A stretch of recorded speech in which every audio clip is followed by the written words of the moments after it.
ಯಾವಾಗ ಅವರು ನೀ ಪೇನ್ ಕಡಿಮೆನೇ ಆಗ್ತಾ ಇಲ್ಲ ಅಂದಾಗ they should take care of it. ಅಂದರೆ ಅದನ್ನು ಅಲ್ಲೇ ತಡೆಗಟ್ಟೋದು ಬಹಳ ಅತ್ಯಗತ್ಯ. ಆ ಬಾಡಿ ವೇಟ್ ಜಾಸ್ತಿ ಆಗೋದ್ರಿಂದ ಮಂಡಿ ಡ್ಯಾಮೇಜ್ ಆಗೋದಲ್ಲದೆ ಅವ್ರಿಗೆ ಬೇರೆ ಒತ್ತಡ, ಅಂದರೆ ಹಾರ್ಟಲ್ಲಿ ಇರ್ಬೋದು ಒತ್ತಡ ಇರ್ಬೋದು, ಅಥವಾ ಬ್ಲಡ್ ಪ್ರೆಷರ್ ಜಾಸ್ತಿ ಆಗ್ಬೋದು, ಅಥವಾ ಮೆಂಟಲ್ ಸ್ಟ್ರೆಸ್ ಎಲ್ಲ ಜಾಸ್ತಿ ಆಗ್ಬೋದು. ಯಾಕೆ ಈ 40 ವರ್ಷ ಮೇಲ್ಪಟ್ಟವರಲ್ಲಿ ಈ ಹೆಚ್ಚು ಮಂಡಿ ನೋವಿನ ಸಮಸ್ಯೆ ಬರುತ್ತೆ ಡಾಕ್ಟರ್? ಇದಕ್ಕೆ ಏನು ಕಾರಣ? ಅಡ್ವಾನ್ಸ್ಡ್ ಆರ್ಥೈಟಿಸ್ ಅಥವಾ ಸಿವಿಯರ್ ಆರ್ಥೈಟಿಸ್ ಅಂತ ಏನು ಹೇಳ್ತೀವಿ, ಆವಾಗ ಮೂಳೆ 100% ಲೈನಿಂಗ್ ಹೋಗ್ಬಿಟ್ಟು ಮೂಳೆ ಒಂದ್ರ ಮೇಲೊಂದು ಕೂತ್ಬಿಡುತ್ತೆ, ಬೋನ್ ಆನ್ ಬೋನ್ ಅಂತ ಹೇಳಿದ್ನಲ್ಲ. ಆ ಥರ ಆದಾಗ ಅವರ ನಾರ್ಮಲ್ ವಾಕಿಂಗ್ ಕೂಡ ಅಫೆಕ್ಟ್ ಆಗುತ್ತೆ. ಡಾಕ್ಟರ್, ಈ ಮಂಡಿ ನೋವಿಗಿರುವಂಥ ನಾನ್ ಸರ್ಜಿಕಲ್ ಟ್ರೀಟ್ಮೆಂಟ್ ಬಗ್ಗೆ ಹೇಳಿ. ಯಾವಾಗ ನಮ್ಮ ಮಂಡಿಯಲ್ಲಿ ಇರುವಂಥ ಲಿಗಮೆಂಟ್ ಇರ್ಬೋದು ಅಥವಾ ಮೆನಿಸ್ಕಸ್ ಇರ್ಬೋದು, ಇದು ಕಂಪ್ಲೀಟ್ ಟೇರ್ ಆಗುತ್ತೆ. ಅಂದರೆ ಅದು ಒಂದಕ್ಕೆ ಕೂಡ್ಕೊಳೋಕ್ಕೆ ಶಕ್ತಿನಿಲ್ಲ ಅಥವಾ ಪಾಸಿಬಿಲಿಟಿನೇ ಇಲ್ಲ ಅನ್ನೋ ಸ್ಟೇಜಸಲ್ಲಿ ನಾವು ಅದನ್ನ ಸರ್ಜರಿ ಮಾಡ್ತೀವಿ.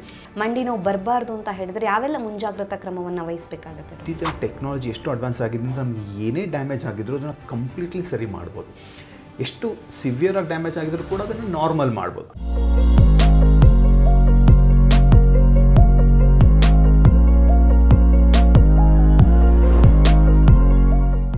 ಸಮಸ್ಯೆಗೆ ಕಾರಣ ಏನು, ಇದಕ್ಕೆ ಚಿಕಿತ್ಸೆಯನ್ನು ಯಾವ ರೀತಿಯಾಗಿ ಪಡ್ಕೋಬಹುದು, ಹಾಗಾಗಿ ಈ ಮೂಳೆಗಳಿಗೆ ಸಂಬಂಧಿಸಿದಂಥ ವಿಚಾರಗಳಲ್ಲಿ ಸಂಪೂರ್ಣ ಮಾಹಿತಿಯನ್ನು ಇವತ್ತು ನಮಗೆ ತಿಳಿಸ್ಕೊಡೋದಕ್ಕೆ ನಮ್ಮ ಜೊತೆ ಇದ್ದಾರೆ doctor Raghu Nagaraj, director orthopaedics, sports medicine and robotic joint replacement, Kaveri hospital, Marathahalli. Doctor, ಕಾರ್ಯಕ್ರಮಕ್ಕೆ ಸ್ವಾಗತ. Thank you. ಮೂಳೆಗಳ ಸಮಸ್ಯೆಗಳಲ್ಲಿ ವಿಶೇಷವಾಗಿ ಮೊಣಕಾಲಿನ ನೋವು, ಈ ಮಂಡಿ ನೋವು ಅಂತ ಏನು ಕರಿತೀವಿ, ಅದು ಇವಾಗಂತೂ ಕಾಮನ್ ಆಗಿಬಿಟ್ಟಿದೆ. ಸಣ್ಣ ಮಕ್ಕಳಲ್ಲೂ ಕೂಡ ಇರುತ್ತೆ. ಅಂದರೆ ಜಾಸ್ತಿ ಓಡೋಕ್ಕಾಗೋದಿಲ್ಲ, ಮೇಲೆ ಎತ್ತರ ಇದ್ದರೆ ಹತ್ತೋಕ್ಕಾಗೋದಿಲ್ಲ.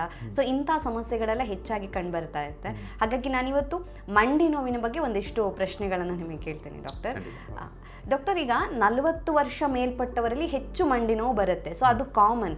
ಯಾಕೆ ಈ 40 ವರ್ಷ ಮೇಲ್ಪಟ್ಟವರಲ್ಲಿ ಈ ಹೆಚ್ಚು ಮಂಡಿ ನೋವಿನ ಸಮಸ್ಯೆ ಬರುತ್ತೆ ಡಾಕ್ಟರ್? ಇದಕ್ಕೆ ಏನು ಕಾರಣ? ಹೌದು, ಯಾತಕ್ಕೆ ಅಂತಂದರೆ ಏಜ್ ರಿಲೇಟೆಡ್ ಅಂತ ಹೇಳ್ತೀವಿ. ನಾನು ಮುಂಚೆನೇ ಹೇಳಿದಾಗೆ ನಮ್ಮ ಪ್ರತಿಯೊಂದು ಭಾಗದ ಆರ್ಗನ್ಸ್ ಅಥವಾ ಪಾರ್ಟ್ಸ್ ಏನಿರುತ್ತೆ ಅದು ವಯಸ್ಸಿನ ಆಗ್ತಾ ವೇರ್ ಆ್ಯಂಡ್ ಟೇರ್ ಆಗೇ ಆಗುತ್ತೆ. ಏಕೆಂದರೆ ರೆಗ್ಯುಲರಾಗಿ ನಾವು ಯಾವುದೇ ಒಂದು ವಸ್ತುನ ರೆಗ್ಯುಲರಾಗಿ ಯೂಸ್ ಮಾಡ್ತಾಯಿದ್ರೆ ಅದು ಹೇಗೆ ವೇರ್ ಆ್ಯಂಡ್ ಟೇರ್ ಆಗುತ್ತೋ ಅದೇ ಥರ ನಮ್ಮ ಜಾಯಿಂಟ್ ಕೂಡ ವೇರ್ ಆ್ಯಂಡ್ ಟೇರ್ ಆಗೇ ಆಗುತ್ತೆ. ಇದು most of the times age related. ಅಂದರೆ ನಮ್ಮ ಪ್ರತಿಯೊಬ್ಬ ಮನುಷ್ಯನಿಗೂ ಆ ಏಜ್ ರಿಲೇಟೆಡ್ ಒಂದು ಸ್ಪೀಡ್ ಇರುತ್ತೆ, ಸವಿಯುವಂಥ ಸ್ಪೀಡು.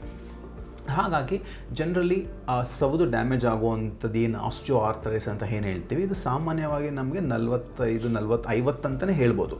ಅದ್ರ ಮೇಲ್ಪಟ್ಟವರಿಗೆ ಸಾಮಾನ್ಯವಾಗಿ ಬರುತ್ತೆ. ಇದು ಏಜ್ಗಿಂತ ಇದು 40 ಬಿಲೋ ಇರೋರಿಗೆ ಬಂದಾಗ ಅದು ಬೇರೆ ಕಾರಣ. ಅಂದರೆ ಅವ್ರಿಗೆ ಕೆಲವೊಂದು ರಿಸ್ಕ್ ಫ್ಯಾಕ್ಟರ್ಸ್ ಇರುತ್ತೆ ಅದ್ರ ಜೊತೆಗೆ. ಸೊ ಅದೆಲ್ಲ ಮುಂಚೆ ಹೋಗ್ತಾ ನಾವು ಅದ್ರ ಬಗ್ಗೆ ಮಾತಾಡ್ಬೋದು. ಯಾತಕ್ಕೆ 40 ವರ್ಷದ ಕೆಳಗಿರೋರ್ಗೆ ಈ ನಡುವೆ ತುಂಬ ನೀ ಪೇನ್ ಬರ್ತಾ ಇದೆ, ಅದಕ್ಕೆ ಕಾರಣಗಳೇನು ಅಂತ ನಾವು ಹೋಗ್ತಾ ಡಿಸ್ಕಸ್ ಮಾಡ್ಬೋದು.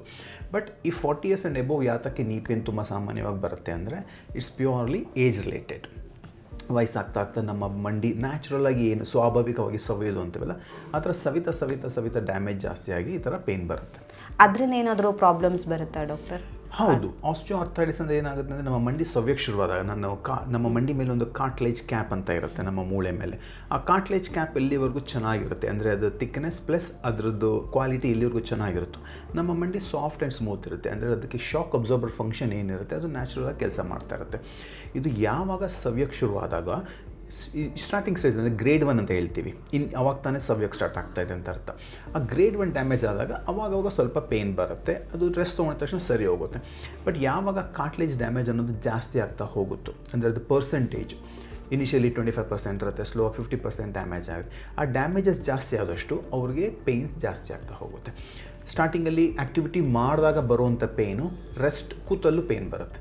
ಆಮೇಲೆ ಮಲ್ಕೊಂಡಾಗ ನೈಟ್ ಪೇನ್ ಅಂತ ಹೇಳ್ತೀವಿ, ಆ ನೈಟ್ ಮಲ್ಕೊಂಡಾಗಲೂ ಪೇನ್ ಬರೋಕ್ಕೆ ಶುರು ಆಗುತ್ತೆ. ಹೋಗ್ತಾ ಅವರು ನಡೆಯುವಂಥ ಸ್ಟೈಲೇ ಚೇಂಜ್ ಆಗುತ್ತೆ. ಸೊ ನಾರ್ಮಲಾಗಿ ನಡೆಯುವಂಥವ್ರು ನೀವು ನೋಡ್ಬೋದು 50 ವರ್ಷದವ್ರಿಗೆ ತುಂಬ ಬಾಡಿನ ಸ್ವೇ ಮಾಡ್ತಾರೆ. ಯಾತಕ್ಕೆ ಅಂದರೆ ಅವ್ರ ಮಂಡಿಯಲ್ಲಿ ಜಾಗ ಇರೋದಿಲ್ಲ. ಅಂದರೆ ಆ ಶಾಕ್ ಅಬ್ಸರ್ಬರ್ ಸೌದ್ಬಿಟ್ಟು ಮೂಳೆ ಒಂದ್ರ ಮೇಲೊಂದು ಕೂತು ಬಿಡುತ್ತೆ. ಆ ಬೋನ್ ಆನ್ ಬೋನ್ ಅಂತ ಹೇಳ್ತೀವಿ. ಯಾವಾಗ ಮೂಳೆ ಒಂದ್ರ ಮೇಲೊಂದು ಕೂತಾಗ ನಮ್ಮ ಮೈ ತೂಕ ಅದ್ರ ಮೇಲೆ ಹೋಗೋದಿಲ್ಲ. ಆ ಮೈ ತೂಕ ಅದ್ರ ಮೇಲೆ ಹೋಗ್ದಲ್ಲೇ ನಡೆಯೋದಕ್ಕೆ ಏನು ಮಾಡ್ತೀವಿ ನಾವು ಟ್ರಿಕ್ಕು, ಸ್ವಲ್ಪ ಬಾಡಿನ ಸೈಡಿಗೆ ತೊಗೊಂಡು ಹೋಗ್ತೀವಿ. ಯಾಕಂದರೆ ಬಾಡಿ ವೇಟ್ ಅದ್ರ ಮೇಲೆ ಹೋಗ್ದಲ್ಲೇ ಇರಲಿ ಅಂತ. ಅದಕ್ಕೆ ನೀವು ನೋಡ್ಬೋದು 55 ವರ್ಷದವ್ರಿಗೆ ಮಂಡಿ ಸೌದಿರೋರು ಸ್ವಲ್ಪ ಕುಂಟು ನಡೀತಾರೆ, ಬಾಡಿ ಆ ಕಡೆ ಈ ಕಡೆ ಸ್ವೇ ಮಾಡ್ಕೊಂಡು ನಡೀತಾರೆ. ಸೊ ಹಾಗಾಗಿ ಈ ಆರ್ಥರೈಟಿಸ್ ಅನ್ನೋದು ಭಾಳ common problem and it's a life style affecting. ನಿಮ್ಮ ದಿನಚರಿ ಏನಾಗುತ್ತೆ ಅಫೆಕ್ಟ್ ಆಗ್ತಾ ಹೋಗುತ್ತೆ ಸ್ಲೋ ಆಗಿ. ಹಾಗಾಗಿ ಅರ್ಲಿ ಸ್ಟೇಜ್ನಲ್ಲೇ ಅದನ್ನು ಟ್ರೀಟ್ ಮಾಡೋದು ಭಾಳ ಮುಖ್ಯ. ಡಾಕ್ಟರ್, ಈಗ ಮಂಡಿ ನೋವು ಇದ್ದವರು ಇಂತಹ ಒಂದು ಆಕ್ಟಿವಿಟೀಸ್ನ ಮಾಡಲೇಬಾರ್ದು ಅಂತ ಹೇಳಿದ್ರೆ ಆ ಥರ ಏನಾದರೂ ಇದೆಯಾ ಡಾಕ್ಟರ್? ಹೌದು, ಇದೇ ಆ ಥರ ಇದೆ. ಬಟ್ ಫಸ್ಟ್ ಏನು ತಿಳ್ಕೊಬೇಕು ಅಂದರೆ ಯಾವ ಕಾರಣದಿಂದ ಮಂಡಿ ನೋವು ಬರ್ತಾ ಇದೆ ಅನ್ನೋದು ಇಂಪಾರ್ಟೆಂಟ್. ಕೆಲವರಿಗೆ ಹೇಳಿದಾಗೆ ವಯಸ್ಸಾಗಿ ಸವಿಯೋದ್ರಿಂದ ಮಂಡಿ ನೋವು ಬರುತ್ತೆ. ಮತ್ತು ಕೆಲವರಿಗೆ ವಾಯು ಅಂತ ಹೇಳ್ತೀವಿ, ಸಂಧಿವಾದ ಅಂತ, ಇನ್ಫ್ಲಮೇಷನಿಂದ, ಅದರಿಂದ ಚಿಕ್ಕ ವಯಸ್ಸಿನಲ್ಲೇ ಮಂಡಿ ಜಾಯಿಂಟ್ ಡ್ಯಾಮೇಜ್ ಆಗಿ ಪೇಯ್ನ್ ಬರುತ್ತೆ. ಮತ್ತು ಕೆಲವ್ರಿಗೆ ಟ್ರೊಮ್ಯಾಟಿಕ್ ಅಂದರೆ ಯಾವುದೊಂದು ಸ್ಪೋರ್ಟ್ಸಲ್ಲಿ ಇಂಜುರಿ ಆಗಿ ಡ್ಯಾಮೇಜ್ ಆಗಿರ್ಬೋದು, ಅಥವಾ ರೋಡ್ ಟ್ರಾಫಿಕ್ ಆಕ್ಸಿಡೆಂಟಲ್ಲಿ ಮಂಡಿಗೆ ಫ್ರ್ಯಾಕ್ಚರ್ ಆಗಿರ್ಬೋದು, ಅಥವಾ ಲಿಗಮೆಂಟ್ ಟೇರ್ ಆಗಿರ್ಬೋದು. ಇದೆಲ್ಲ ಡ್ಯಾಮೇಜಸ್ಸಿಂದನೂ ಮಂಡಿ ಡ್ಯಾಮೇಜ್ ಆಗಿರೋ ಚಾನ್ಸಸ್ ಇರುತ್ತೆ. ಸೊ ಹಾಗಾಗಿ ಯಾವ ಕಾರಣದಿಂದ ಮಂಡಿ ನೋವು ಬರ್ತಾ ಇದೆ ಅದ್ರ ತಕ್ಕನಾಗೆ ನಾವು ಕೆಲವೊಂದು ಆ್ಯಕ್ಟಿವಿಟೀಸ್ನ ಅವಾಯ್ಡ್ ಮಾಡ್ತೀವಿ. ಈಗ ಮಂಡಿ ಸೌದಿದೆ ಅಂತ ಅಂದ್ಕೊಳ್ಳಿ, ನ್ಯಾಚುರಲ್ ಆಗಿ ಸ್ವಾಭಾವಿಕವಾಗಿ 55 ವರ್ಷದವರೆಗೆ ಮಂಡಿ ಸೌದಿದೆ. ಅವ್ರಿಗೆ ನಾವು ಯಾವ ಆ್ಯಕ್ಟಿವಿಟಿ ಅವಾಯ್ಡ್ ಮಾಡಿ ಅಂತ ಹೇಳ್ತೀವಿ ಅಂದರೆ, ನೆಲದ ಮೇಲೆ ಕೂರೋದು ಅವಾಯ್ಡ್ ಮಾಡಿ ಅಂತ ಹೇಳ್ತೀವಿ. ಮತ್ತು ನೀಲಿಂಗ್ ಡೌನ್ ಅಂತ, ಅಂದರೆ ಕಾಲು ಚಕ್ಕಪಟ್ಲು ಹಾಕೊಂಡು ಕೂರೋದು, ನೆಲದ ಮೇಲೆ ಕೂರೋದು, ಮತ್ತು ಇಂಡಿಯನ್ ಟೈಪ್ ಆಫ್ ಟಾಯ್ಲೆಟ್ಸ್ನ ಯೂಸ್ ಮಾಡೋದು, ಇದನ್ನೆಲ್ಲ ಅವಾಯ್ಡ್ ಮಾಡಿ ಅಂತ. ಯಾತಕ್ಕೆ ಅವಾಯ್ಡ್ ಮಾಡ್ತೀವಿ ಅಂದರೆ, ಆ ಒಂದು ಪೊಸಿಷನಲ್ಲಿ ನಮ್ಮ ಮಂಡಿಯ ಒಂದು ಮೂಳೆ ಒಂದ್ರ ಮೇಲೊಂದು ಉಜ್ಜೋದು ಚಾನ್ಸಸ್ ಬಹಳ ಜಾಸ್ತಿ ಇರುತ್ತೆ.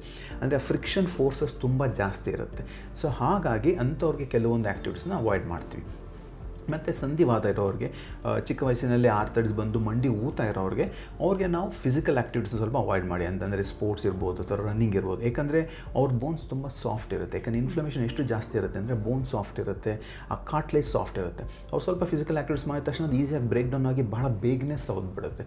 ಸೊ ಹಾಗಾಗಿ ವಾಯು ಇರೋಂಥವ್ರಿಗೆ ಸ್ವಲ್ಪ ಫಿಸಿಕಲ್ ಆ್ಯಕ್ಟಿವಿಟೀಸ್ ಅವಾಯ್ಡ್ ಮಾಡಿ. ಅಂದರೆ ಅವ್ರು ಎಕ್ಸಸೈಸ್ ಮಾಡಬಾರ್ದು ಅಂತಲ್ಲ, ಎಕ್ಸಸೈಸ್ ಮಾಡಲೇಬೇಕು. ಬಟ್ ಇಂಪ್ಯಾಕ್ಟ್ ಆ್ಯಕ್ಟಿವಿಟೀಸ್, ಈಗ ಜಂಪಿಂಗ್ ಇರ್ಬೋದು ಅಥವಾ ಫುಟ್ಬಾಲ್, ಆ ಥರ ಇಂಪ್ಯಾಕ್ಟ್ ಆ್ಯಕ್ಟಿವಿಟೀಸ್ನ ನಾವು ಸ್ವಲ್ಪ ಅವಾಯ್ಡ್ ಮಾಡ್ತೀವಿ ಇನ್ಫ್ಲಮೇಷನ್ ಆರ್ಥೈಟಿಸ್ ಇರೋರಿಗೆ.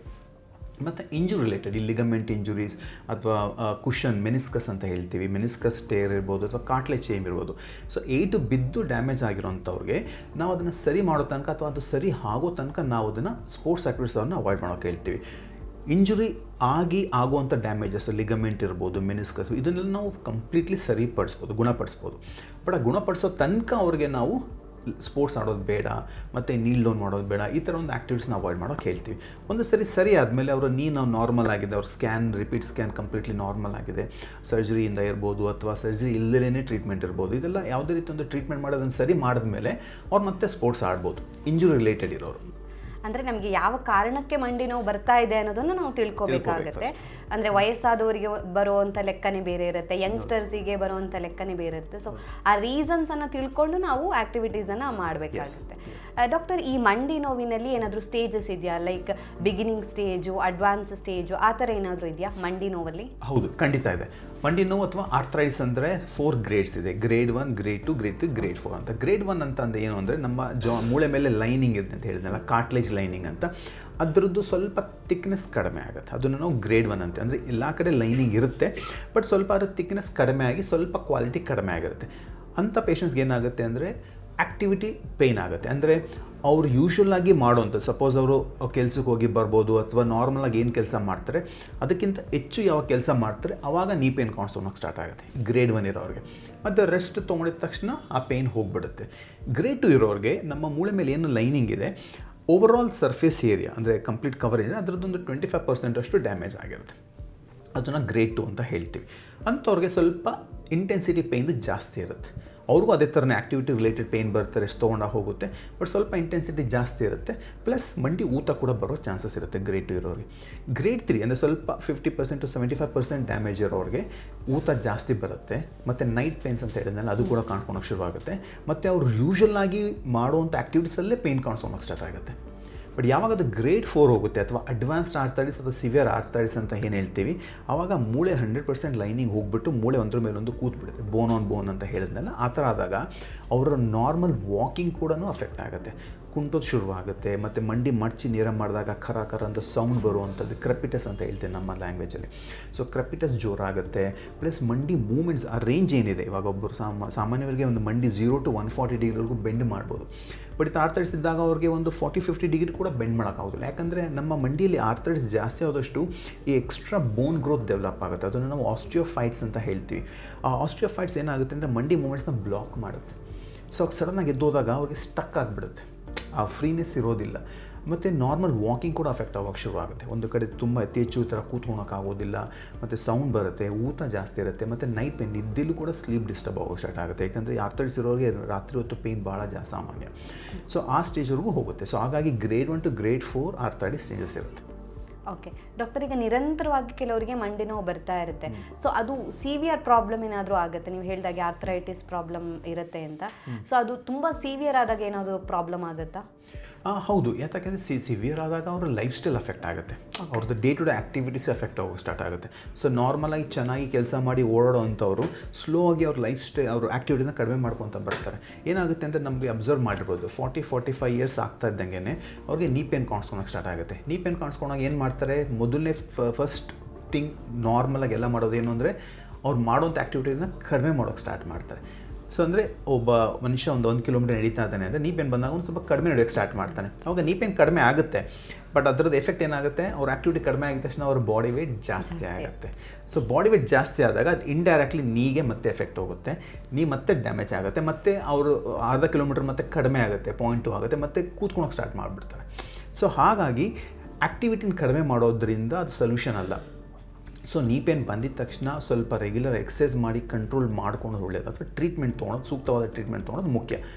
ಬಟ್ ಯಾವಾಗ ಅವರು ನೀ ಪೇನ್ ಕಡಿಮೆನೇ ಆಗ್ತಾಯಿಲ್ಲ ಅಂದಾಗ they should take care of it. ಅಂದರೆ ಅದನ್ನು ಅಲ್ಲೇ ತಡೆಗಟ್ಟೋದು ಬಹಳ ಅತ್ಯ ಆಗುತ್ತೆ. ಇಲ್ಲಾಂದರೆ ಏನಾಗುತ್ತೆ, ಅವರು ದಿನಚರಿ ಏನಿದೆ ಅದು ಅಫೆಕ್ಟ್ ಆಗ್ತಾ ಬರುತ್ತೆ, ಬಾಡಿ ವೇಟ್ ಹೋಗುತ್ತೆ. ಆ ಬಾಡಿ ವೇಟ್ ಜಾಸ್ತಿ ಆಗೋದ್ರಿಂದ ಮಂಡಿ ಡ್ಯಾಮೇಜ್ ಆಗೋದಲ್ಲದೆ ಅವ್ರಿಗೆ ಬೇರೆ ಒತ್ತಡ, ಅಂದರೆ ಹಾರ್ಟಲ್ಲಿ ಇರ್ಬೋದು ಒತ್ತಡ ಇರ್ಬೋದು, ಅಥವಾ ಬ್ಲಡ್ ಪ್ರೆಷರ್ ಜಾಸ್ತಿ ಆಗ್ಬೋದು, ಅಥವಾ ಮೆಂಟಲ್ ಸ್ಟ್ರೆಸ್ ಎಲ್ಲ ಜಾಸ್ತಿ ಆಗ್ಬೋದು. ಸೊ ಹಾಗಾಗಿ ನಿಮ್ಮ ಏನಿದೆ ಆ್ಯಕ್ಟಿವಿಟಿ ಅದು ಪ್ರತಿಯೊಂದು ದಿನಚರಿನ ಅಫೆಕ್ಟ್ ಮಾಡುತ್ತೆ. ಸೊ ಹಾಗಾಗಿ ಇಟ್ಸ್ ವೆರಿ ಇಂಪಾರ್ಟೆಂಟ್. ನೀ ಪೇನ್ ಯಾವಾಗ ನಮಗೆ ಒಂದು ಸ್ವಲ್ಪ ದಿನ ಆದ್ರೂ ಹೋಗ್ತಾ ಇಲ್ಲ, ಕಡಿಮೆನೇ ಆಗ್ತಾಯಿಲ್ಲ, ಮತ್ತು ದಿನದಿಂದ ಹೆಚ್ಚು ಆಗ್ತಾಯಿದೆ ಅಂದರೆ ಸೂಕ್ತವಾದ ಚಿಕಿತ್ಸೆ ತೊಗೊಳೋದು ಭಾಳ ಇಂಪಾರ್ಟೆಂಟ್. ಅಂದರೆ ನೀ ಪೇನ್ ಸ್ಟಾರ್ಟ್ ಆದ ತಕ್ಷಣ ನಾವು ಕೇರ್ಲೆಸ್ ಮಾಡಬಾರ್ದು, ಇವತ್ತೆಲ್ಲ ನಾಳೆ ಕಡಿಮೆ ಆಗುತ್ತೆ ಅಂತ ಹೇಳಿ. ಆದರೆ ಮತ್ತೆ ಅದು ಇನ್ನೂ ಜಾಸ್ತಿಯಾಗಿ ಮತ್ತೆ ಪ್ರಾಬ್ಲಮ್ ಆಗೋ ಚಾನ್ಸಸ್ ಕೂಡ ಹೆಚ್ಚಾಗಿರುತ್ತೆ. ಡಾಕ್ಟರ್, ಈ ಮಂಡಿ ನೋವಿಗಿರುವಂಥ ನಾನ್ ಸರ್ಜಿಕಲ್ ಟ್ರೀಟ್ಮೆಂಟ್ ಬಗ್ಗೆ ಹೇಳಿ. ಹೌದು, ನಮಗೆ OPDಯಲ್ಲಿ ನಾವು ಇವಾಗ ಲೆಕ್ಕ ತೊಗೊಂಡ್ರೆ ದಿನಕ್ಕೆ ಒಂದು 40 to 50 ಪೇಷಂಟ್ಸ್ನ ನೋಡ್ತೀವಿ. ತಿಂಗಳಿಗೆ ಸುಮಾರು 500-600 ಅಂತ ಅನ್ಕೊಳ್ಳಿ. ಇಲ್ಲಿ ಇಷ್ಟು ಜನನ ನಾವು ಆಪ್ರೇಟ್ ಮಾಡೋದಿಲ್ಲ. ತುಂಬ 95 to 96% ಪೇಷಂಟ್ಸ್ನ ನಾವು ನಾನ್ ಸರ್ಜಿಕಲ್ ವೇಯಲ್ಲಿ ಟ್ರೀಟ್ ಮಾಡೋದು. ಯಾತಕ್ಕೆ ಅಂದರೆ ಈಗೆಲ್ಲ ನಮಗೆ ಅಡ್ವಾನ್ಸ್ಡ್ ಆಪ್ಷನ್ಸ್ ಬಂದಿದೆ, ನಾನ್ ಸರ್ಜಿಕಲಲ್ಲೇ ಅಡ್ವಾನ್ಸ್ಡ್ ಆಪ್ಷನ್ ಬಂದಿದೆ. ಬಟ್ ಇದು ಎಲ್ಲರಿಗೂ ನಾವು ಅಪ್ಲೈ ಮಾಡೋಕ್ಕಾಗೋದಿಲ್ಲ. ನಾನು ಮುಂಚೆ ಹೇಳಿದಾಗೆ ಅರ್ಲಿ ಸ್ಟೇಜ್ ಗ್ರೇಡ್ 1, ಗ್ರೇಡ್ 2, ಇವನ್ ಸಮ್ಟೈಮ್ಸ್ ಗ್ರೇಡ್ 3 ಡ್ಯಾಮೇಜಸ್ವರೆಗೂ ನಾವು ನಾನ್ ಸರ್ಜಿಕಲ್ ವೇಯಲ್ಲಿ ಟ್ರೀಟ್ ಮಾಡೋದು. ಸೊ ನಾನ್ ಸರ್ಜಿಕಲ್ ವೇ ಅಂತಂದರೆ ಏನಾಗುತ್ತೆ ಅಂದರೆ, ಏನಂತ ಹೇಳಿದೆ ಅಂದರೆ, ಫಸ್ಟ್ ನಾವು ಏನು ಮಾಡ್ತೀವಿ ಅಂದರೆ ಪೇಷಂಟ್ಸ್ನ ನಾವು ಅಸೆಸ್ ಮಾಡ್ತೀವಿ, ಎಷ್ಟು ಸ್ಟೇಜ್ವರೆಗೂ ಡ್ಯಾಮೇಜ್ ಆಗಿದೆ ಇದು ಅಂತ. ಅದಕ್ಕೆ ನಾವು ಎಕ್ಸ್ರೇ ಇರ್ಬೋದು ಅಥವಾ ಸ್ಕ್ಯಾನ್ ಕೂಡ ಮಾಡಬೇಕಾಗುತ್ತೆ ಸಮ್ಟೈಮ್ಸ್. ಯಾತಕ್ಕೆ ಅಂದರೆ ಮೆನಿಸ್ಕಸ್, ನಾನು ಹೇಳಿದ್ನಲ್ಲ, ಮೆನಿಸ್ಕಸ್, ಲಿಗಮೆಂಟೇರ್ಸ್, ನಮ್ಮ ಮಂಡಿಯಲ್ಲಿ ಇಂಪಾರ್ಟೆಂಟ್ ಸ್ಟ್ರಕ್ಚರ್ ಇರುತ್ತೆ, ಕಾರ್ಟ್ಲೇಜ್ ಅದರಲ್ಲಿ ಲಿಗಮೆಂಟ್, ಮೆನಿಸ್ಕಸ್, ಇದೆಲ್ಲ ಡ್ಯಾಮೇಜ್ ಆಗಿದೆಯಾ ಅಲ್ವಾ, ಮತ್ತು ಎಷ್ಟು ಡ್ಯಾಮೇಜ್ ಆಗಿದೆ ಅಂತ ತಿಳ್ಕೊಳ್ಳೋದು ಬಹಳ ಮುಖ್ಯ. ಸೊ ಒಂದು ಸರಿ ನಾವೆಲ್ಲ ಅಸೆಸ್ಮೆಂಟ್ ಮಾಡಿ ಮುಗಿದ ಮೇಲೆ ಮತ್ತು ಯಾತಕ್ಕೆ ಡ್ಯಾಮೇಜ್ ಆಗಿದೆ, ಇದು ಏಜ್ ರಿಲೇಟೆಡ್ ಡ್ಯಾಮೇಜಾ, ಅಥವಾ ಇನ್ಫ್ಲಮೇಷನ್, ವಾಯು ಅಂತ ಹೇಳಿದ್ನಲ್ಲ ಆ ಥರ ಡ್ಯಾಮೇಜಾ, ಅಥವಾ ಏನಾದರೂ ಟ್ರೊಮ್ಯಾಟಿಕ್ ಬಿದ್ದು ಆಗಿರೋವಂಥ ಡ್ಯಾಮೇಜಾ, ಇದನ್ನೆಲ್ಲ ನಾವು ಡಯಾಗ್ನೋಸಿಸ್ ಮಾಡೋದು ಫಸ್ಟ್ ಸ್ಟೆಪ್. ಅದು ಅಸೆಸ್ ಮಾಡಿದ್ಮೇಲೆ ನಮಗೆ ಗ್ರೇಡ್ ಅಂತ ಗೊತ್ತಾದಮೇಲೆ grade 1, grade 2 up to grade 3ವರೆಗೂ ನಾವು ಫಸ್ಟು ನಾನ್ ಸರ್ಜಿಕಲ್ ಆಪ್ಷನ್ಸ್ ಕೊಡ್ತೀವಿ. ಏನು ನಾನ್ ಸರ್ಜಿಕಲ್ ಆಪ್ಷನ್ಸ್ ಅಂದರೆ, ಫಸ್ಟು ಸ್ವಲ್ಪ ಟ್ಯಾಬ್ಲೆಟ್ಸ್ ಕೊಡ್ತೀವಿ, ಆ್ಯಂಟಿ ಇನ್ಫ್ಲಮೇಟ್ರಿ ಅಂತ, ಪೇಯ್ನು ಮತ್ತು ಊತ ಕಡಿಮೆ ಆಗೋದಕ್ಕೆ. ಒಂದು ಸರಿ ಪೇಯ್ನು ಊತ ಕಡಿಮೆ ಆದಮೇಲೆ ನಾವು ಅವ್ರನ್ನ ಫಿಸಿಯೋಥೆರಪಿ ಅಥವಾ ರಿಹ್ಯಾಬಿಲಿಟೇಷನ್ಗೆ ಅಳವಡಿಸ್ಬಿಡ್ತೀವಿ. ಫಿಸಿಯೋಥೆರಪಿ ರಿಹ್ಯಾಬಿಲಿಟೇಷನ್ ಅಂದರೆ ಎಕ್ಸಸೈಸಸ್. ಫಸ್ಟು ಇನಿಷಿಯಲಿ ನಮ್ಮ ಕಾಲಿನ ಮೂಮೆಂಟ್ಸ್ನ ನಾವು ವಾಪಸ್ ತಂದು ಕೊಡ್ತೀವಿ. ಆ ಫ್ಲೆಕ್ಸಿಬಿಲಿಟಿ ಮತ್ತು ಸ್ಟ್ರೆಚಿಂಗ್ ಆದಮೇಲೆ ಸ್ಲೋ ಆಗಿ ಸ್ಟ್ರೆಂಥನಿಂಗ್ ಆ್ಯಡ್ ಮಾಡ್ತೀವಿ. ಅಂದರೆ ಕಾಲಿಗೆ ಭಾರ ಕಟ್ಟಿ ಎತ್ತೋದು, ಅದರಿಂದ ಮಸಲ್ ಸ್ಲೋ ಆಗಿ ಸ್ಟ್ರಾಂಗ್ ಆಗ್ತಾ ಹೋಗುತ್ತೆ. ಸೊ ಮಸಲ್ ಸ್ಟ್ರಾಂಗ್ ಆಗ್ತಾ ನಮ್ಮ ಮಂಡಿಯಲ್ಲಿ ಸ್ಟ್ರೆಂತ್ ಬಂದಾಗ ಅವ್ರು ಆಟೋಮೆಟಿಕಲಿ ಅವ್ರ ಆ್ಯಕ್ಟಿವಿಟಿ ನಾರ್ಮಲ್ ಆಗೋಕ್ಕೆ ಸ್ಟಾರ್ಟ್ ಆಗುತ್ತೆ, ಜಾಸ್ತಿ ಓಡೋಕ್ಕೆ ಶುರು ಮಾಡ್ತಾರೆ.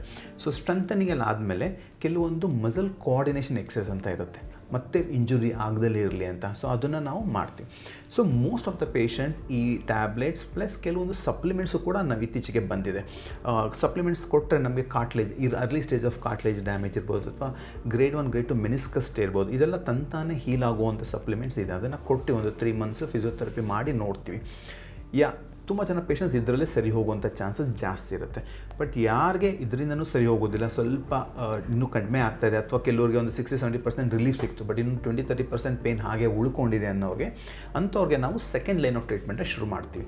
So second line of treatment ಏನು ಅಂದರೆ, ನಮಗೆ ಇತ್ತೀಚೆಗೆ ಕೆಲವು ಸ್ಟೆಮ್ ಸೆಲ್ ಇಂಜೆಕ್ಷನ್ ಅಂತ ಕೇಳಿರ್ಬೋದು. ಸ್ಟೆಮ್ ಸೆಲ್ ಅಂತಂದರೆ it's not a pure stem cell. But ಏನು ಮಾಡ್ತೀವಿ ಅಂದರೆ ಕೆಲವ್ರಿಗೆ ಒಂದು ಬ್ಲಡ್ ಅವ್ರದ್ದೇ ಪೇಷಂಟಿನ ಒಂದು ಬ್ಲಡ್ನ ಡ್ರಾ ಮಾಡ್ತೀವಿ. ಆ ಬ್ಲಡ್ನ ಡ್ರಾ ಮಾಡಿ ಒಂದು ಸರ್ಟನ್ ಸ್ಪೀಡಲ್ಲಿ ನಾವು ಸೆಂಟ್ರಿಫ್ಯೂಜ್ ಮಾಡಿದಾಗ ಅದು 2-3 ಭಾಗದಲ್ಲಿ ಡಿವೈಡ್ ಆಗುತ್ತೆ. ಆ ಟಾಪ್ ಲೇಯರ್ ಏನಿರುತ್ತೆ ಅದು ಗ್ರೋತ್ ಫ್ಯಾಕ್ಟರ್ಸ್ ಅಂತೀವಿ ಅಥವಾ PRP ಅಂತ ಹೇಳ್ತೀವಿ. ವೈ ಇಟ್ಸ್ ಇಂಪಾರ್ಟೆಂಟ್ ಅಂದರೆ ಆ ಗ್ರೋತ್ ಫ್ಯಾಕ್ಟರ್ಸು ನಾವು ಅದು ತೊಗೊಂಡು ಮಂಡಿಯಲ್ಲಿ ಡೈರೆಕ್ಟಾಗಿ ಇಂಜೆಕ್ಟ್ ಮಾಡೋದ್ರಿಂದ ಆ ಗ್ರೋತ್ ಫ್ಯಾಕ್ಟರ್ಸ್ ಹೋಗ್ಬಿಟ್ಟು ಆಗಿರುವಂಥ ಡ್ಯಾಮೇಜನ್ನ ಹೀಲ್ ಮಾಡೋ ಚಾನ್ಸಸ್ ಇರುತ್ತೆ.